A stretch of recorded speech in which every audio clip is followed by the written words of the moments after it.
ওকা কি কাকি কি রান্না করছো গো? তুমি বুঝি পিঠে পুলি করছো? পায়েসের যে কি সুন্দর গন্ধ, আমাকে একটু দেবে তুমি? ও, ওই যে তোর মা বুঝি পাঠিয়ে দিয়েছে তোকে এই লোকে ধরে ধরে ভিক্ষে করে খেতে রে? মুরদ নেই তোর মা বাবার খাওয়ানোর এসেছিস কেন? যাই তোকে দূর হ, দূর হ, ছোড়া দূর হ। কখনো আর আসবো না, কখনো না। খোকা কি হয়েছে তুই বলবি? সে তখন থেকে কেঁদে চলেছিস, এত জিজ্ঞেস করছি বলছিস নে।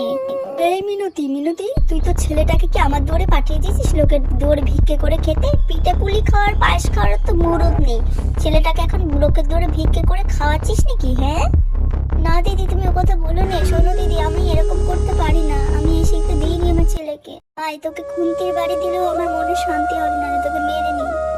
তুই জানিস না আমাদের আমাদের স্বার্থ নেই রে এই পিঠে পুলি পায়েস খাওয়ার। তোর বাবা তো গেছে, ওরে ভগবান আমাকে কেন নিয়ে গেলে না? আমি এই কথা শোনার আগে কেন মরে যাই না?